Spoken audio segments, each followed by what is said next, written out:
இங்கே பாருங்கள், இன்றைக்கி நான் ஒரு ஹெல்த்தி லஞ்சு சொல்ல போகிறேன். இதை பார்த்து லைக் பண்ணி சப்ஸ்கிரைப் பண்ணுங்கள், கமெண்ட் பண்ணுங்கள். நான் 8 வகையான கீரை வச்சுருக்கேங்க. இதில் பார்த்தீங்கன்னா கொடி பச்சலை கீரை, பொன்னாங்கண்ணி கீரை, தண்டு கீரை, முடக்கத்தாங்கீரை, மாயான் கீரை, சக்கரவர்த்தி கீரை, அப்புறம் சாரன் கீரை, தண்டு கீரை, இந்த மாதிரி 8 வகை கீரை வச்சுருக்கேங்க. இது தவிர நான் பார்த்தீங்கன்னா அதுக்கு நான் எங்கள் வீட்டில் போட்ட வத்தல் வச்சுருக்கேன். இங்கே உப்மா வித் சட்னி வச்சுருக்கேன்.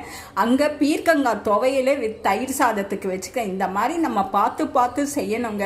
நம்ம உடல் உறுப்பு ஒவ்வொரு உறுப்பையும் இந்த கீரை பாதுகாக்குதுங்க. ஸோ இந்த மாதிரி வளர்த்து ஹெல்த்தியாக சாப்பிட்டு ஃப்ரெஷ்ஷாக டேஸ்ட்டாக சாப்பிட்லாங்க.